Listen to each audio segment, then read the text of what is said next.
Hello everyone and welcome to Homeschool Happy Hour. My name is Melody, mom of 4 in our blended family of 6. Today's video is the second video in our video series about early literacy.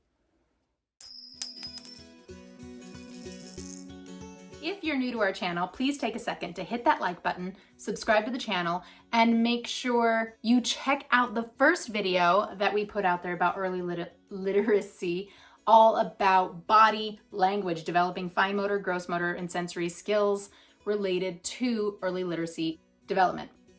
Today's video is going to be all about letter recognition. It's also another giveaway. Why? Because when I was putting this video series together, I was getting really excited about all the different resources that were out there, and I was like, you know what? I just want to give away more of these great resources because it's fun for me. So that's what I'm gonna do. So make sure you stick around to the end of today's video to find out how you can get an awesome resource sent directly to you to help develop early letter recognition. As I mentioned in the last video, reading and writing are not skills that develop magically overnight. These are skills that are developed over a long period of time, and there are a lot of steps that get us there. I know we tend to focus on the outcome, my child can read or my child can't read, but I really want to talk about the process. Reading and writing are not biologically guaranteed. They are not just going to magically happen. So if we want our children to be successful in those areas, there are a lot of things that we can do as parents to help develop those skills without pressure and in a fun and exciting way. I came across a post the other day that talked about how letter recognition is unimportant when it comes to literacy. Now, they say there's more than one way to skin a cat. There's more than one approach to learning, but in my mind, I disagree with that. Letters are the building blocks of words, and in our language, if you understand those letters, you have the power to decode those words. Certainly, there are some languages out there, like maybe Mandarin, where they use characters instead of individual letters to represent words, but that's not the language that we speak, probably. I don't know why somebody who speaks only Mandarin would be watching this video since about early literacy in the English language, but even in Spanish or French or various other languages that do use alphabets and letters, letter recognition is an important step. However, it really doesn't matter if your kid knows A, B, C, D in that order. In fact, learning the alphabet song, while it is fun and it gives them some rhythm, it's not necessarily teaching your child the alphabet or the meaning of the alphabet or the usefulness of those letters. That, of course, is just my personal opinion. What I want to know today is, what do you think? Drop a comment in that box below and let me know. Do you think that it's important that children learn letters individually, or do you feel like that's something that we can just skip over and get straight to learning words? Which one is more important? Is one more important than the other? Which one is right? Which one is wrong? I don't know. You tell me what you think. Now, while learning letters does help us develop words, really, if we have the word apple, A-P-P-L-E, do we say A-P-P-L-E when we say the word? No, we say apple. So we're really wanting to know the sounds that the letters make. That is so much more important than the letters themselves. If you know that the letter A says a or ah, you have a lot more useful information than if you just know that this is the letter A. Does that make sense?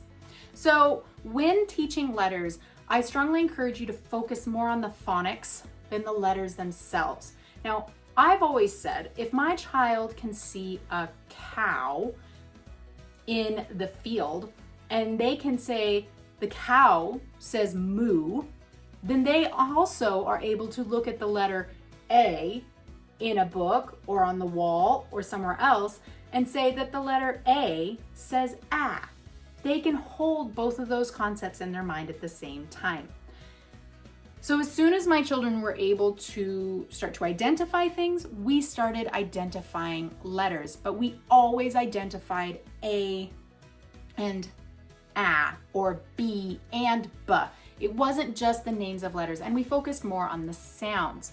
So my children started learning to read at different ages. Different children will learn at different ages. And if you talk to your kids about letters and the sounds that letters make, that does not magically make them early readers. They might learn the sounds at 3 years old and not read until they're 8.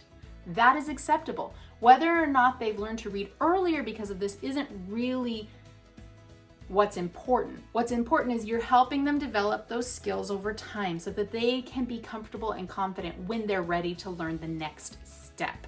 Another reason to not focus on the alphabet in its order A, B, C, D is because the letters A to Z have no real meaning. I was told a story once about a little kid that was writing their letters down, and they raised their hand and asked the teacher, Mrs. Whatever, how do I write an LMNO? They didn't understand that L, M, N, O were all different letters. They were thinking, okay, this is the song, I'm using the song to remember A, B, C, D, but then they got to LMNO and they didn't know how to write it down.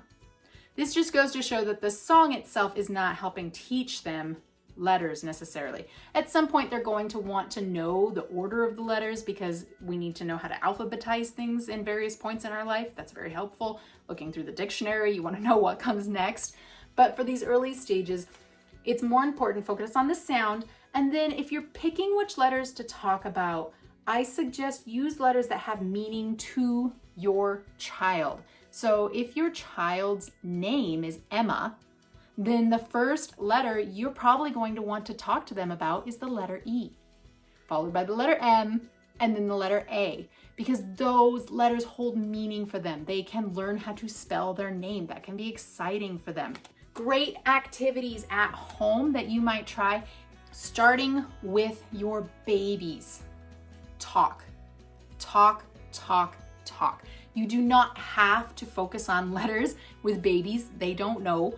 But talk to your baby. If you don't know what to talk about, just talk about everything that's happening.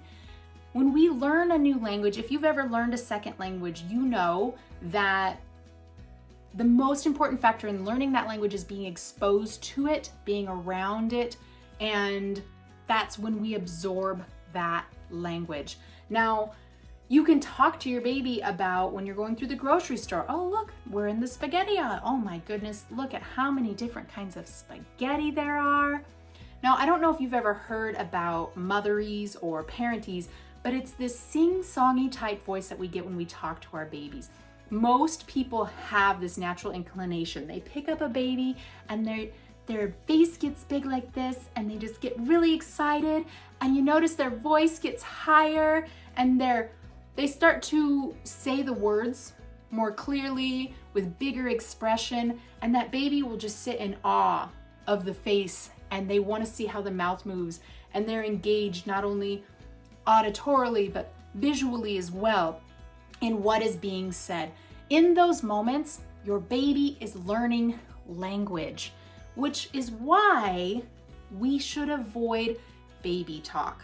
If you look up motheries, on Google, it will say baby talk is synonymous with motheries, but it's not. They're different. Motheries is that high-pitched, slowed down, expressive way of speaking to babies.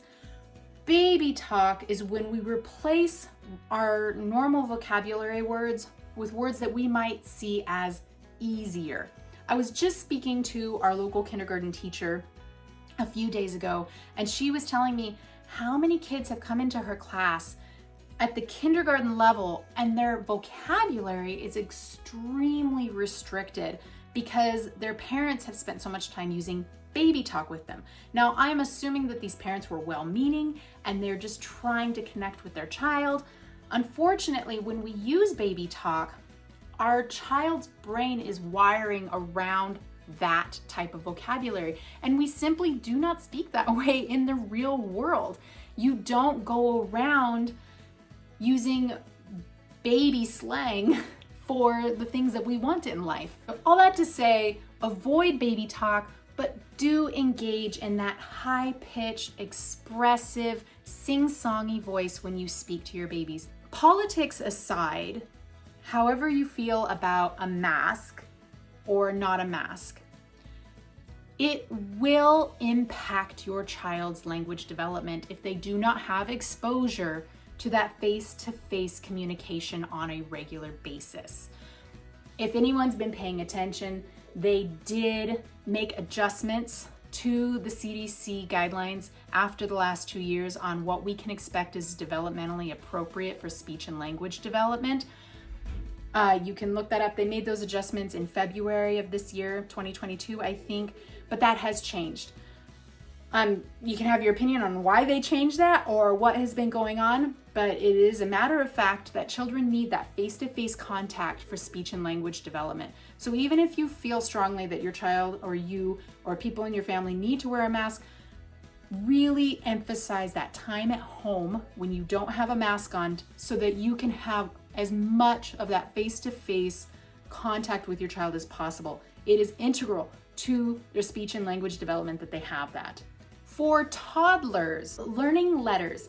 I mentioned in the last video sensory bins. I'm gonna keep saying sensory bins because I love them. They're kind of my favorite go-to activity for kids. But when you can put in those sensory bins, if you're focusing on the letter A, you can put some little plastic letters in there. Make sure they're big enough that they're safe, they're not gonna get choked on. And then you can fill that sensory bin with different things that start with the letter A. An apple, an ant. There are so many things that start with the letter A. Fill the sensory bin with those things and talk about those items with your child. For young children, one of our favorite things to do in our home was a letter hunt. When we focused on a letter in our home, I would not only post that letter up around the house in different fonts, because I'm gonna keep using A just because it's an easy example. The letter A can look different. It looks different in different books, but it's still the same letter. So helping our children recognize that an A is an A, no matter what font it's in, it's still an A, can be really useful for later. When you're reading a book with your child, be like, oh, can you see the letter A on this page? Can you find something that starts with the ah sound? I see something that says ah, can you find it? Again, you're still talking with your child, and now they're having fun looking for a hunt. You can give them clues with colors, however you want to break that down. It's a really good way to help teach letter and letter sounds. For all children, I strongly encourage you to use the ASL alphabet. It is an excellent way to help develop the fine motor skills. It's also a great way for them to be able to communicate. Many children can sign before they can speak. And if you have a child that has maybe a speech or language delay, but they can still use their hands to sign and express themselves, that is so helpful. I have a child that doesn't have a speech or language delay, but she signed long before she was able to speak clearly. And even now, as a preteen, she's somewhat shy. She gets nervous around new people. She's an introvert. And so it has been a great way for her and I to connect with each other when we're in a situation where maybe she doesn't feel comfortable speaking out loud in front of people. She has a language that we can share and communicate with each other. It can be really, really helpful.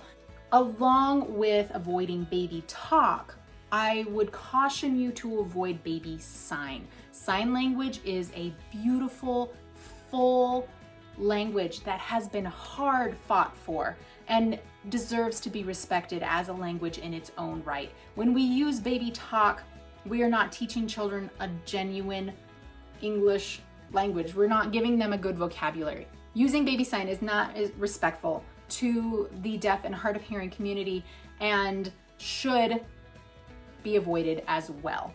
While you don't need to invest monetarily in activities in order to teach letters and letter sounds, there are some resources that I've really enjoyed that you might enjoy as well. You can probably find them at your local library, or if you really want to have them in your home, you can get them for your home as well.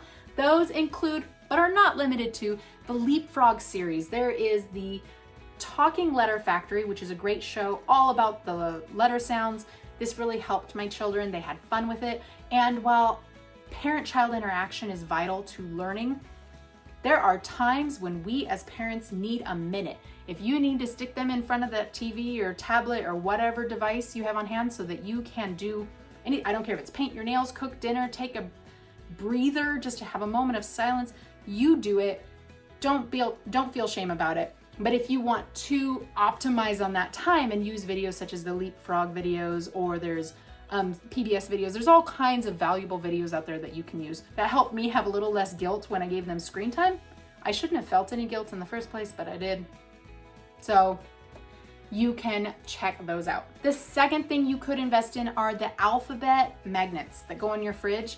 Those are great. They're a lot of fun. Set them low on your fridge where your child can reach them and move them around. See if you can get different types of magnets that have different fonts of letters, and they can match up when they're looking for certain letters. The last one is, or are, books.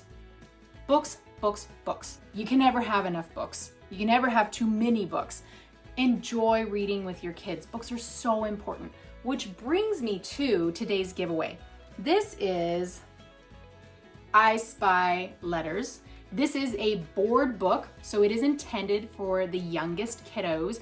I always had my kids, we learned a lot about how we treat books with kindness and respect, but they were also everywhere. We had bath time books, we had bedtime books, we had books in the living room and books in the kitchen. There was nowhere that we didn't have books. It was always our go-to available activity. And so if you are interested in having this book sent directly to your home, make sure you drop a comment in the box below. Make sure you have liked, subscribed to our channel, and drop a comment and mention someone that you know that has a young child that might enjoy this video series. I am a homeschool mom in a homeschooling family, but this video series is great for anybody with young children, grandchildren, nieces, or nephews, regardless of whether they are homeschooled or public schooled, because these are all things that you can do in your home, mostly for free, and are valuable to be done with your child. So make sure you drop that comment so I can send this book directly to you. If you have any questions about early literacy, learning letters, opinions that you want to share, make sure and comment on those. If you're interested in our life as a homeschool family and more behind the scenes stuff, you can check us out at Homeschool Happy Hour on Instagram. Otherwise, thank you for joining me today. I loved making this video, and I hope that you stick around to see our next video where we will be talking about building words and development of vocabulary. Until next time, I will catch you later.